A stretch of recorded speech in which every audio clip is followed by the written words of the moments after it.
Part 1 history honours का paper 1 है। ये पेपर 1 का ऑब्जेक्टिव क्वेश्चन और ऑब्जेक्टिव, ये चैप्टर 10 है। चैप्टर 10 पूरा कंप्लीट कर लिए थे और चैप्टर 10 का हम लोग ऑब्जेक्टिव क्वेश्चन देख रहे थे। ये भाग 2 है। भाग 1 तक 1 से लेकर 10 तक हमने ऑब्जेक्टिव क्वेश्चन कर लिया था, वो भी बहुत अच्छा से। अगर देखना है तो लिंक जो है इसी वीडियो के नीचे, लिंक कहाँ पर है, इसी वीडियो के नीचे डिस्क्रिप्शन में दिया गया, वहाँ से जाकर इससे पहले वाला जितना भी चैप्टर है 1 से लेकर चैप्टर 9 तक आप पूरा देख सकते हैं, सब कुछ देख सकते हैं, पूरा ऑब्जेक्टिव सब्जेक्टिव क्वेश्चन पूरा विस्तार से आप चैप्टर भी पढ़ सकते हैं। तो वही लिंक जो है डिस्क्रिप्शन में दिया गया है। तो चलिए हम लोग शुरू करते हैं। ये भाग 2, भाग 2 इसमें 11 से लेकर और बाकी जितना भी क्वेश्चन है वो सब देखेंगे। आज ये कंप्लीट हो जाएगा पूरी तरह से। तो चलिए हम लोग बात करते हैं अब सबसे 11 नंबर, सबसे जो पहला क्वेश्चन है इस वीडियो का सबसे पहला क्वेश्चन है, यानी 11 नंबर क्वेश्चन हम लोग देखते हैं। तो ये क्वेश्चन क्या है, पुष्यमित्र शुंग द्वारा 84,000 बौद्ध स्तूपों को तोड़वाने का चर्चा किस ग्रंथ में है? ए अर्थशास्त्र, बी दिव्यदान, सी महाभाष्य और डी हर्षचरित। इसका जो आंसर हो जाएगा वो हो जाएगा दिव्यदान। अब दिव्यदान जो है वो दिव्यदान, वो कौन सा जो दिव्यदान है वो दिव्यदान कौन से धर्म का ग्रंथ है? अब ये बताइए तो कौन सा धर्म का ग्रंथ है? आप कमेंट में लिखकर जरूर बताइए कि दिव्यदान जो है वो दिव्यदान में चर्चा मिलता है कि 84,000 बौद्ध स्तूपों को पुष्यमित्र शुंग ने तोड़वा दिया था। लेकिन वो कौन, ये दिव्यदान कौन सा जो ग्रंथ है? और एक बात, 2 बौद्ध स्तूपों को इसने पुनर्निर्माण करवाया था। एक सांची वाला था, एक सांची का बौद्ध स्तूप को पुनर्निर्माण करवाया था, एक भरहुत का था। एक भरहुत का जो था वो भरहुत वाला पुनर्निर्माण करवाया था, 2 का पुनर्निर्माण करवाया गया था। और शास्त्र के रचयिता कौन है? और शास्त्र के रचयिता किसने रचा था? और शास्त्र, ये चाणक्य, महाभाष्य, पतंजलि, हर्षचरित, बाणभट्ट। तो चलिए आगे बढ़ते हैं। हम लगता है कि बहुत अच्छा समझ में आ गया होगा। आगे बढ़ते हैं। अगला है 12 नंबर क्वेश्चन। 12 नंबर क्वेश्चन हम लोगों का क्या कहता है? 12 नंबर क्वेश्चन है कि नहपान जो है, नहपान किस वंश का है? नहपान किस वंश का शासक था? हर्यक वंश, मौर्य वंश, शक वंश, डी इनमें से कोई नहीं। आपको पता है कि जो ये नहपान था वो शक वंश का था। किस वंश का था? शक वंश का। अब मौर्य वंश के थोड़ा सा बारे में बात कर लेते हैं। मौर्य वंश के संस्थापक कौन थे? आप कमेंट में लिखकर जरूर बताइएगा। मौर्य वंश के संस्थापक आपको कमेंट में लिखकर बताना है, संस्थापक कौन था। और मौर्य वंश का जो अंतिम राजा था, अंतिम राजा कौन था? अंतिम राजा और संस्थापक आपको बताना है मौर्य वंश का। ये हर्यक वंश यहाँ पर ना, सॉरी, हर्यक वंश का बताना है, मौर्य वंश नहीं। हर्यक वंश का संस्थापक और अंतिम राजा बताना है। मौर्य वंश का तो हम बताए थे। संस्थापक कौन था? ये थे चंद्रगुप्त मौर्य। संस्थापक चंद्रगुप्त मौर्य और अंतिम शासक जो था वो अंतिम शासक था बृहद्रथ। कौन था? बृहद्रथ। चलिए आगे बढ़ते हैं अगला नंबर क्वेश्चन की तरफ। 13 नंबर क्वेश्चन क्या है कि 13 नंबर क्वेश्चन है, सतवाहनों की राजधानी प्रतिष्ठान किस नदी के किनारे है? गंगा, गोदावरी, यमुना या गंडक? सतवाहनों की राजधानी प्रतिष्ठान जो है वो आपको पता है कि महाराष्ट्र और आंध्रा के बॉर्डर के नज़दीक में है, यानी दोनों के बॉर्डर के नज़दीक में, एकदम दोनों के जहाँ बॉर्डर मिलता है उसी के नज़दीक में है। और ये किस नदी के किनारे है?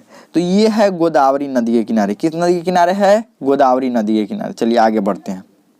अगला है, किसके सिक्के पर जहाज का चित्र बना हुआ था? जहाज का जो चित्र है, यानी जहाज का जो चित्र है वो किसके सिक्कों पर बना हुआ था? जहाज का चित्र, ये हो गया जहाज। जहाज ऐसे ही बनता है ना, जहाज यानी पानी वाला जहाज है और कोई और जहाज नहीं है। ये है जहाज, ये है इसका पानी वाला डंडा चलाने वाला। अब बताइए, नाव यानी जहाज, यानी कि नाव का चित्र किसके सिक्कों पर बना था? ये चला रहा है यहाँ से, ये ऐसे हाथ कर लिया, हाँ ठीक है। तो ये किसके सिक्कों पर बना हुआ था? किसके सिक्कों पर जहाज के चित्र? गौतमी पुत्र सतकर्णी, हाल, वशिष्ठ पुत्र पुलुमावी या यज्ञ श्री सातकर्णी? तो यज्ञ श्री सातकर्णी के सिक्कों पर बना हुआ था क्या? नाव का चित्र, क्योंकि ये समुद्री यात्राओं करने का इसको बहुत पसंद था। मतलब समुद्री यात्रा जो होता था, समुद्री व्यापार इसको बहुत पसंद था। आगे बढ़ते हैं। यज्ञ श्री सातकर्णी ये सातवाहन वंश से, ध्यान रखिएगा, सातवाहन। और सातवाहनों द्वारा शीशे का सिक्का चलाया गया था। आपको पता है ना, शीशे का सिक्का सर्वप्रथम किसके द्वारा चलाया गया था? सातवाहनों के द्वारा। चलिए आगे बढ़ते हैं। अगला क्या है कि पोरस। अगला है कि पोरस निम्न में से कहाँ का राजा था? कश्मीर, कालिंजर, मगध या सिंध? तो पोरस कहाँ का राजा था? सिंध का राजा था। पोरस को किसने हराया था? सिकंदर ने। पोरस को किसने हराया था? सिकंदर। अब सिकंदर की मदद किसने किया था? सिकंदर की मदद किसने किया था? राजा आम्भी ने। राजा आम्भी। जब सिकंदर भारत पर आक्रमण किया तो उस समय मगध पर कौन सा वंश का शासन था? तो ये नंद वंश का। राजा कौन था? धनानंद। अभी धनानंद से भेंटे नहीं हुआ था, किसका? सिकंदर का। धनानंद तो पहले से ही घमंड में था। क्या घमंड में था? तो इनको हमको फाइल निपटा देना है। किनका फाइल निपटा देना है? ये सिकंदर का। अगर सिकंदर पहुंच जाता तो इन्हीं का फाइल निपटा देता। किनका? धनानंद का। आगे बढ़ते हैं। 16 नंबर है, नानाघाट अभिलेख किससे संबंधित है? नानाघाट जो अभिलेख है वो किससे संबंधित है? नानाघाट अभिलेख जो है वो किससे संबंधित है? नानाघाट अभिलेख किससे संबंधित है? पोरस, बलबन, चंद्रगुप्त मौर्य, रानी नागनिका। तो रानी नागनिका से संबंधित है नानाघाट अभिलेख। ये सतकर्णी प्रथम जो कि सतवाहन वंश का प्रथम प्रतापी शासक था। सतकर्णी प्रथम, उसके ही रानी के द्वारा, यानी रानी नागनिका से शादी हुई थी सतकर्णी प्रथम की, इसके ही रानी द्वारा ये नानाघाट अभिलेख लिखवाया गया, जो कि पुणे, कहाँ पर है? पुणे महाराष्ट्र में अभी मिला हुआ है। पुणे महाराष्ट्र, ध्यान रखिएगा। चलिए आगे हम लोग बढ़ते हैं। 17 नंबर क्या है? हाथी गुफा अभिलेख किससे संबंधित है? हाथी गुफा जो अभिलेख है वो किससे संबंधित है? हाथी गुफा अभिलेख किससे संबंधित है? खारवेल, सम्राट अशोक, चंद्रगुप्त मौर्य, रुद्रदामन। तो ये खारवेल से संबंधित। अब बताइए ये खारवेल ने हाथी गुफा अभिलेख क्यों लिखवाया था? क्योंकि पुष्यमित्र जो शुंग थे, पुष्यमित्र शुंग 2 अश्वमेध यज्ञ करवा लिए थे, तो इनको लग रहा था कि पूरे विश्व को हम जीत लिए। तो इन्होंने क्या कर दिया? खारवेल से युद्ध, ये कालिंग के राजा खारवेल से इन्होंने युद्ध कर लिया। कौन? पुष्यमित्र शुंग ने। इनको तो लग रहा था कि ये जीत लिए हैं सबको हम, ये नहीं पता था कि खारवेल कालिंग वाले कितने खतरनाक होते हैं, इनको पता नहीं था। तो खारवेल ने क्या किया? इनको हरा दिया, और उसके बाद हराने के बाद एक हाथी गुफा अभिलेख लिखवाया। चलिए आगे बढ़ते हैं।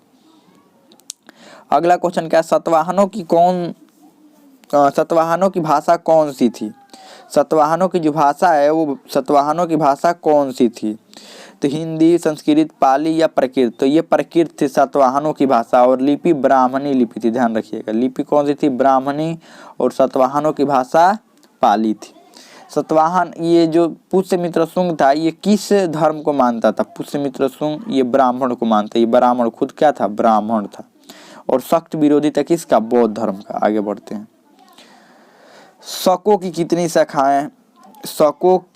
कितनी शाखाएं भारत में प्रवेश कर गई थी? 4, 5, 8 या 7? तो 5 गो शाखाएं शकों की भारत में प्रवेश कर गई थी। कुल 5 शाखाएं।